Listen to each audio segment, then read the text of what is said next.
This is the Lesson 9 activity for college algebra. We want to solve each of the following equations or inequalities using algebra and check.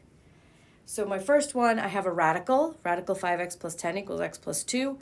The first goal when you have a radical equation is to isolate the radical, which is already done.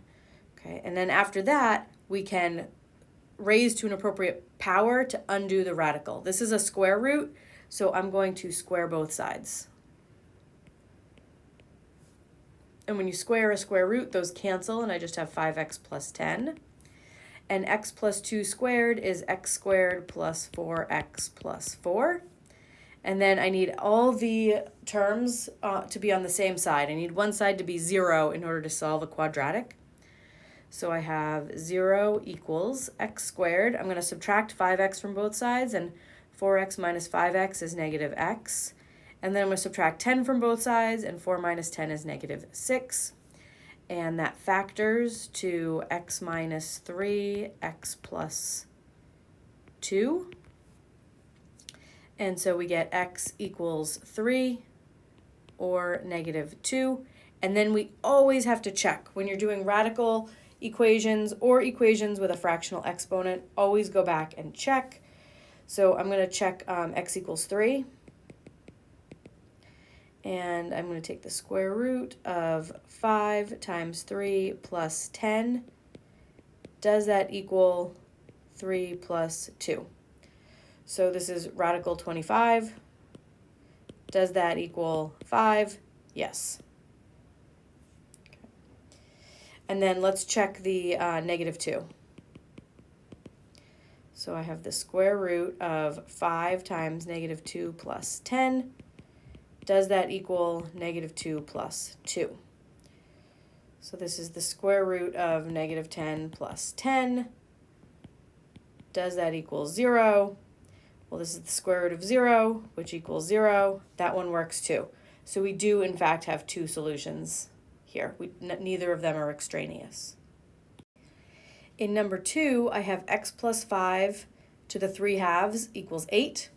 I like to convert to a radical equation. You can also raise both sides to the 2/3 power, but I like to convert. So this is going to be x plus 5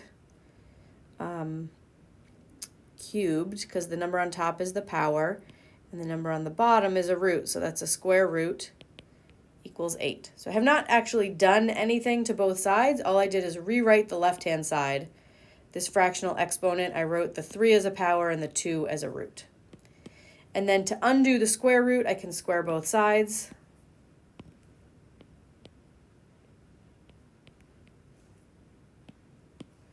And the square and the square root cancel, so I have x plus 5 cubed equals 64.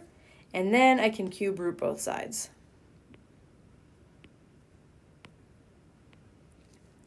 And the cube root and the cube cancel. And when you're dealing with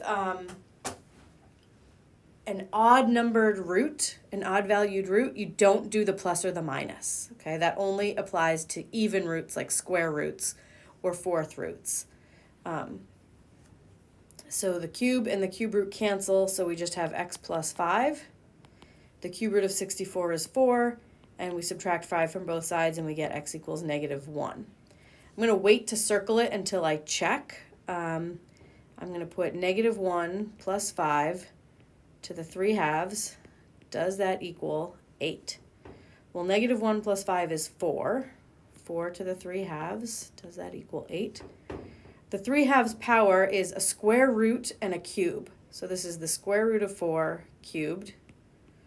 Does that equal 8? Square root of 4 is 2. 2 cubed does equal 8. So that is a solution. I'll circle it. Number 3, I want to solve a compound inequality.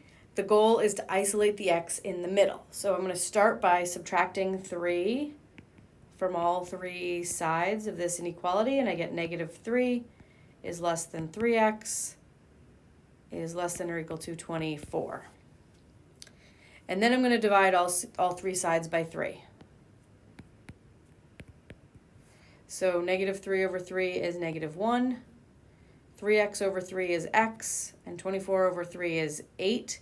and I do not have to change the direction of the inequalities because I divided by a positive number. You only do that if you multiply or divide by a negative. So there is my solution set, -1 to 8. If you prefer, you can write this as -1, 8 in interval notation. To check, I like to just pick any number in my solution set and make sure that when I plug it in here, my inequality is true. So pick any number between -1 and 8. An easy one might be 1. 1 is a number between -1 and 8. So I'm going to check x equals 1 and make sure that this is true. So 0 is less than 3 times 1 plus 3 is less than or equal to 27.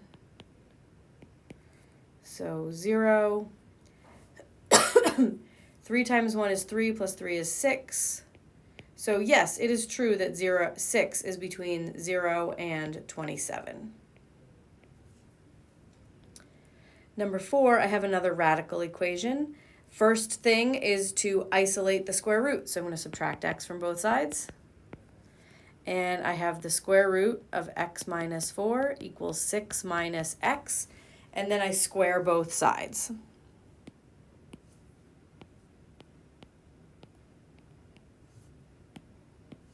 And the square root of x minus 4 squared is x minus 4.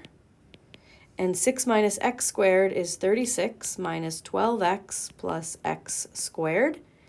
And then I need one side to be 0 so that I can either use the quadratic formula or the zero factor property. So 0 equals x squared. I'm going to subtract x from both sides, so I get minus 13x. And I'm going to add 4 to both sides, so I get plus 40. And then I need to ask myself, are there two numbers that I can multiply to 40 and add to -13? And the numbers that occur to me might be 8 and 5. 8 and 5 multiply to 40 and add to 13. So I think that this will factor to 0 equals x minus 5, x minus 8, and I get x equals 5 and 8 as solutions. And then to check, plug them in. So if I check x equals 5, I'm going to have 5 plus the square root of 5 minus 4. Does that equal 6? So 5 minus 4 is 1. The square root of 1 is 1. So 5 plus 1 is 6. So that one is a solution. And then the 8, let's see, 8 plus the square root of 8 minus 4. Does that equal 6? So this is going to be 8 plus 8 minus 4 is 4. Square rooted is 2. 8 plus 2 is not 6. So 8 is not a solution. That's extraneous. The only solution is x equals 5. Moving on to a rational equation, revisiting this from previous class, except now we're looking at an inequality and not an equation. So I would like to clear the denominators. I would like to not have fractions. Just makes everything easier. So I'm going to multiply both sides of this inequality by the common denominator of 6. So on the left, 6 over 2 reduces to 3, so I have 3 times x minus 4. And then I have greater than or equal to. I'm not changing the direction of the inequality sign because I multiplied by a positive number. If I had multiplied both sides by -6, I would flip this around. All right, and then 6 over 3 reduces to 2, so I have 2 times x minus 2 plus 5, because the 6 over 6 cancels. So now I'm going to just distribute. 3x minus 12 is greater than or equal to 2x minus 4 plus 5.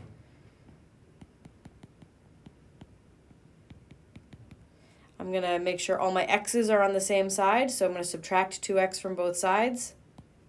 And I'm going to add 12 to both sides.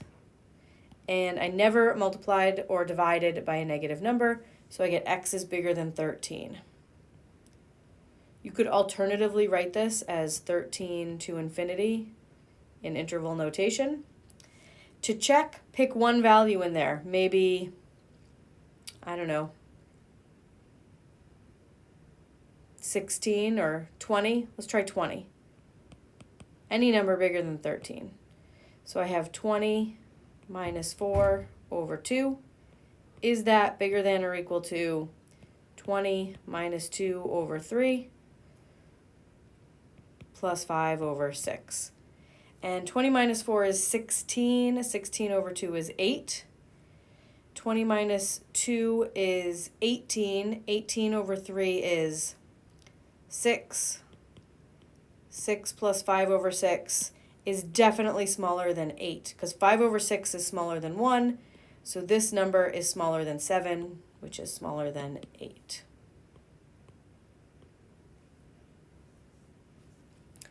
And the last one, x to the 1/2 equals -4. So I could rewrite this as a radical equation. The 2 is a root, the 1 is a power. So this is the square root of x to the 1st equals -4. To undo a square root, we square both sides. And square root squared cancels, and -4 squared is 16. So x equals 16. Double check. So I have 16 to the 1/2. Does that equal -4? Well, 16 to the 1/2, that's the square root of 16. That is not -4, it's 4. So x equals 16 is not a solution. I jumped the gun in circling it. Not a solution, which means there are no solutions.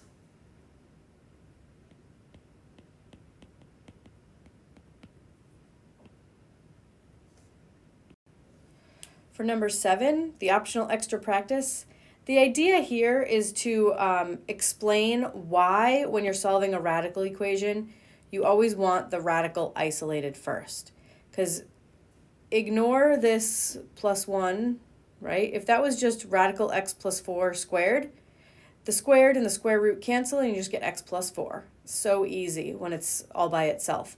But if you have a number added to it and you try to square this thing, it means the square root of x plus 4 plus 1 times the square root of x plus 4 plus 1, and then you got to do the foiling. Okay, so first, radical x plus 4 times radical x plus 4, that's x plus 4, easy. Okay, then my outer is 1 times radical x plus 4. The inner is 1 times radical x plus 4. And then the last is plus 1. So squaring that does not get rid of all the radicals. I have x plus 2 radical x plus 4s plus 5. So if you square prematurely, like if we could have moved this -1 to the other side of an equation before squaring, that would have been really great, because then squaring the square root, I'd have no radicals left. If you don't move the number to the other side, when you square both sides, you still have square roots.